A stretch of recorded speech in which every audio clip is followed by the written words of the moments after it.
Hey, everybody. Welcome back to Paste Studios. We're live right now with Fatherson. Man, thank you for being here. You're very welcome. Thanks for having me. Yeah. We're very glad that you made this log cabin here part of your New York trip. And you've got a busy weekend. You're at the New Colossus Festival. You've got 3 shows. You're at Arlene's Grocery tonight, Pianos tomorrow, and then Coney Island Baby on Saturday. Yep. So you've got a lot going on. Glad that this is part of what you have going on. Yeah, I love these sessions and I'm really excited to be here and it's been wonderful to hang out. Well, thank you. That's always good to hear. Yeah, man, 100%. A weird log cabin in the middle of Manhattan. Yeah, dude, and you didn't know that before you walked in, right? We didn't let the cat out of the bag in any of the advanced stuff. I did not know there would be 6-foot bullhorns in a room that I'd be arriving to today. No, I didn't. It was really fun to come in and experience. Yeah, we try to keep this a secret as much as possible until that information has to be transmitted. It's always nice to keep this whole 1970s time warp a secret until you actually walk through the door. Yeah, no, it's perfect. Yeah. So congratulations on Some of All Your Parts that was released last year. It's your 3rd full length. It's out in the world right now. In the ether, yes. Yeah, and so you're going to play 3 songs from it today. Can you tell us what's coming up first? This is a song from the album called Charm School. And yeah, here we go.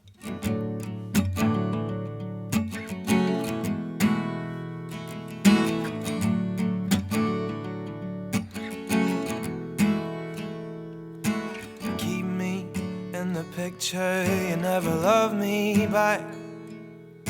Friction on your doorstep, another heart attack. Say so with a burst slip and never question why. I don't have a punchline that I can hide behind. Keep it to yourself. Watch what your friends do. Find a way to live outside. I never noticed that, and I never noticed that, and now we're just talking anywhere else but here. Now we're just talking anywhere else but here. My face is a picture I'll never understand. I think I hit every red light in that taxi cab. The same 3 fucking cliches I always have to hand. I'm blacklisted by an idea, didn't think that. Keep it to yourself. Watch all your friends. Find a way to live outside.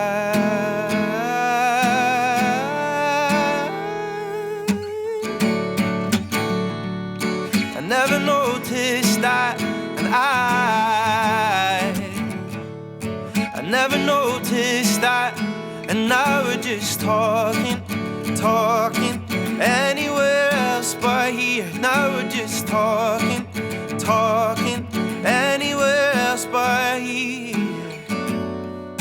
I look at you now, you're finding it out. You're starting a war that echoes in bars. You're living in a charm school. I'm living in a charm school. I never noticed that, and I never noticed that, and now we're just talking anywhere else but here. Now we're just talking anywhere else but here. I never noticed that, and I never noticed that. Keep it to yourself. Watch all your friends do. Find a way to live outside.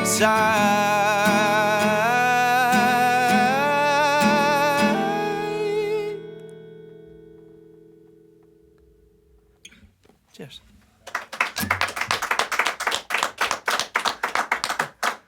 Man, thank you. You're welcome. Sounds great. I just had the opportunity. Hopefully, everyone who's watching this right now takes a minute after this live stream ends to check out the video for Charm School, which I was just watching. So there's no way it was sunk up, but at the same time, you were doing this right now, and it's That's crazy. fun for me to do that. And yeah, I hope everyone gets a chance to see the mirrors shattering in reverse. Yeah. Bed of Flower. It's a very visually stunning That's video. about so. 5 pounds lighter as well, which is good. A nice reminder of what's possible. The beard hides 5 pounds. Beard hides like 12 pounds. Oh Probably. yeah, of course. I've been hiding behind that excuse for about a decade. Yeah, I have no idea what that's like, so I can't relate to that at all. This joke doesn't make any sense for the rest of the internet. Who, Yeah, Brad has a huge beard. And I'm fat. Can we talk a little bit about what's happening tonight? You've got a ton of shows coming up in the very near future in the U.S. You've got those the New Colossus and the South by shows. Yeah. What does when people come to see you live? What does the arrangement look like versus the arrangement you're doing here today? It's definitely a lot heavier, I'd say. So there's 4 of us. So like I'm sort of at the helm, and then Greg's on the drums, Mark's on the bass, and friend Kieran plays guitar and keys. Yeah, just like big anthemic rock music really that we really enjoy playing. And it's an amazing thing to get to come and play. We played in the States a couple of times, but this time feels like we're coming off the back of an album that we all are super happy playing. Do you know, there's like, we've been a band for a decade, and you end up doing things over that decade that you go, I don't really like that song, I don't really want to play that anymore, and I don't think that this record's ever going to have those songs on it. So that's fun to be over and really passionately playing music from an album we all really believe in. And yeah, Have it's you found cool. the context shifting on the songs that maybe you've lost interest in? Has it ever shifted back to you where you had no interest in it for 6 years, and then all of a sudden then it comes back? Yeah, for some reason there's a new shine to it.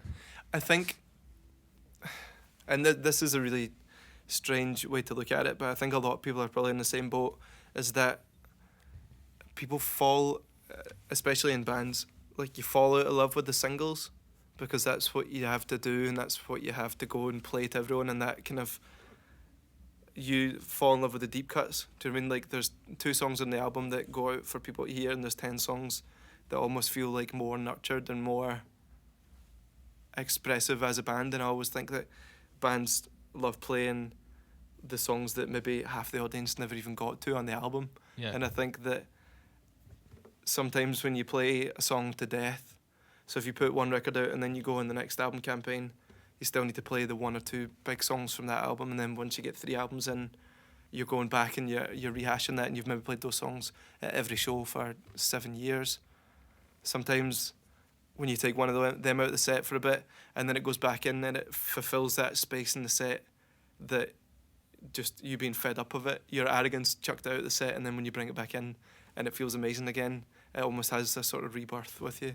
Yeah. So I think that's a cool position to be in with music, is to have enough songs that you don't play that people want to hear. Right. Do you know? Yeah. Instead of people, we've been pretty lucky over the last 5 or 6 years of releasing albums that when we play a show, no one's waiting for that one song. Do you know? So no one's like on their phone or talking at the bar until the big song comes on at the end, and then everyone has attention. It's pretty much across the board. People come to enjoy the music, and that's like a massive compliment, I think. Yeah.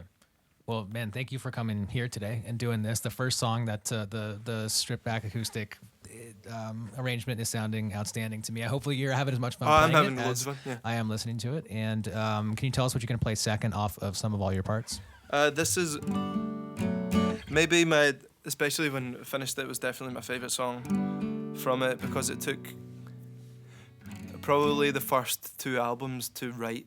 Do you know, it probably like, it kind of sums up the experience of just being a kid and doing stupid stuff and never like really appreciating how that affected people around you, because you're just too blinded by having fun as like your modus operandi. So you're just like trying to do as many fun things, and you never call your mum, or you don't like, you see your family at Christmas, instead of, it's just about turning that background and being like, this is pointless. I should have been more involved for the last couple of years. So it's maybe like even an apology for accidentally just bailing for a long time. Yeah. So I think the first 2 albums in this album is just working through that sort of pig-headedness to try and get back to, I don't know, just reset and just being back to a normal person, I think. But yeah.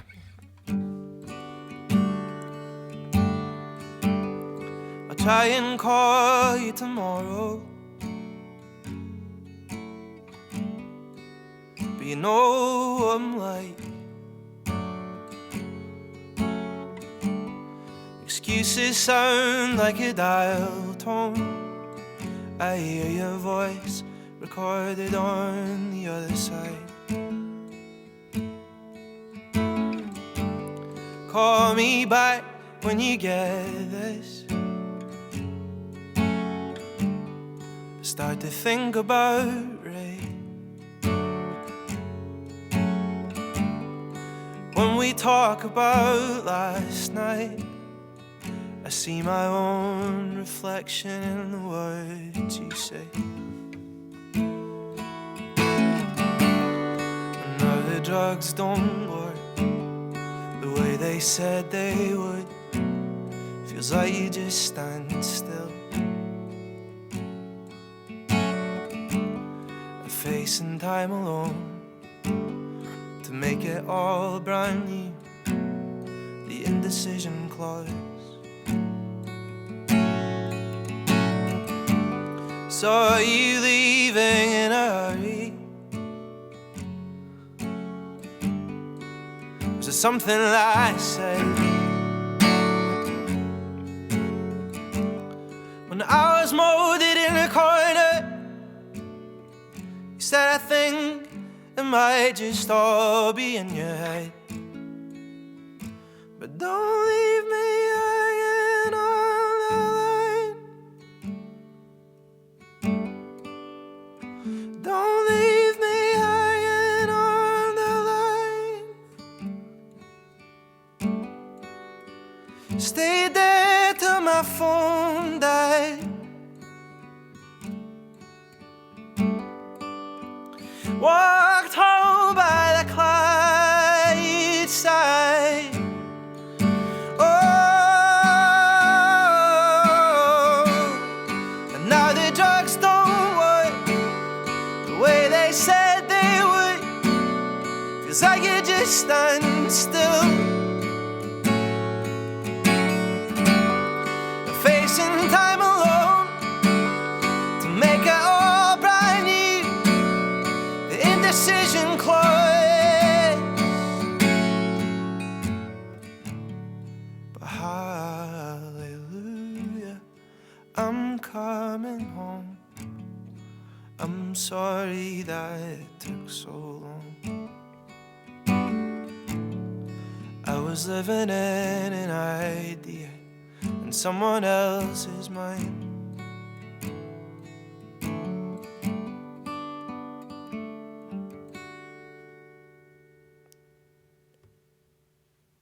Cheers.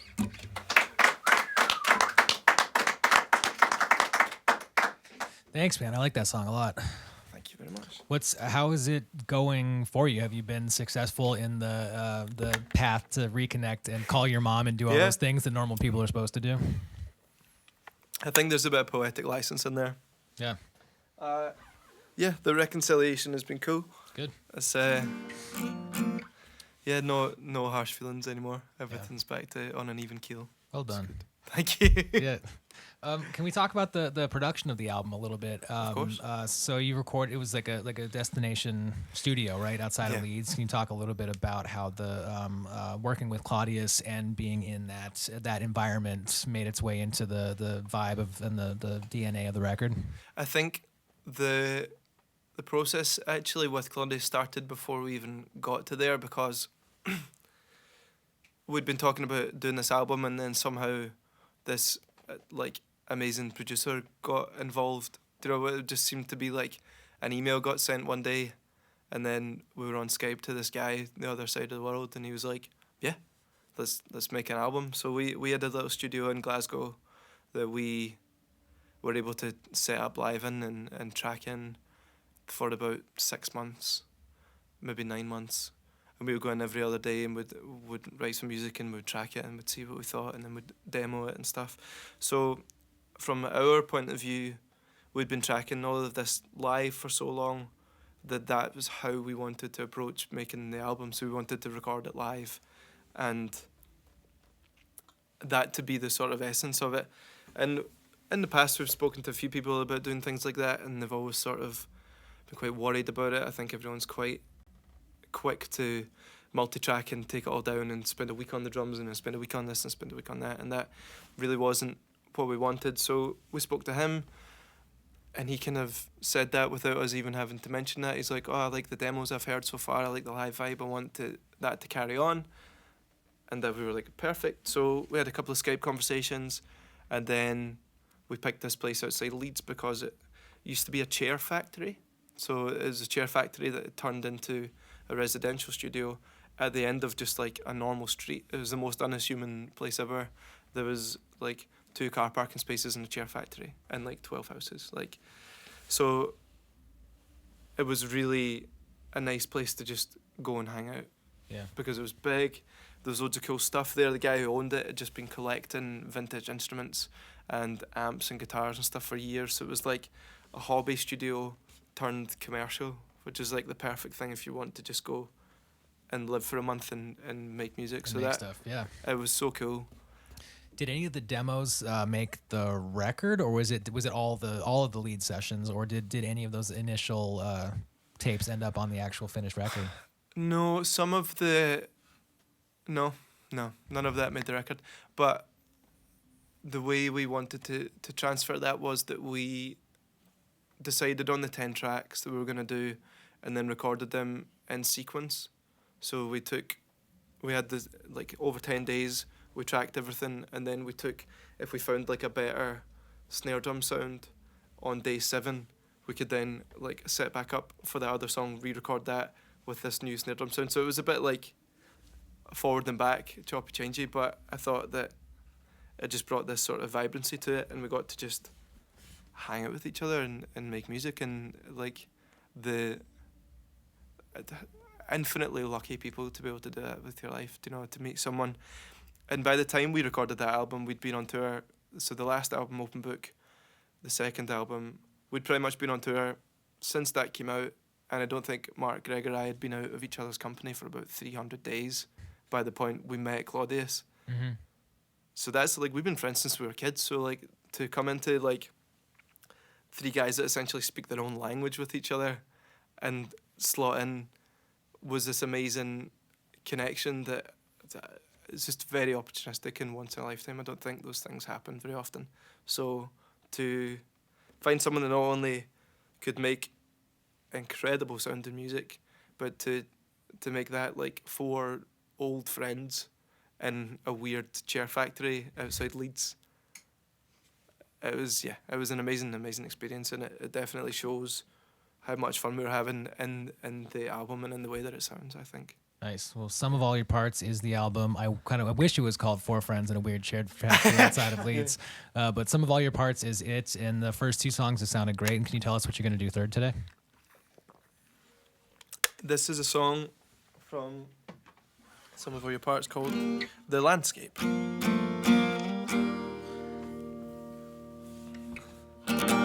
I heard it on the wire. You were coming home to no invitation. What have you done? What have you done? I heard it through the trees. You were coming home to try something new. What have you done? What have you done? I feel it in my bones that the landscape is changing. I feel it in my bones. Please don't give up, give up, give up, give up, give up, give up, give up, give up, give up, give up, give up, give up. I heard it on the wire. You were coming home to no celebration. What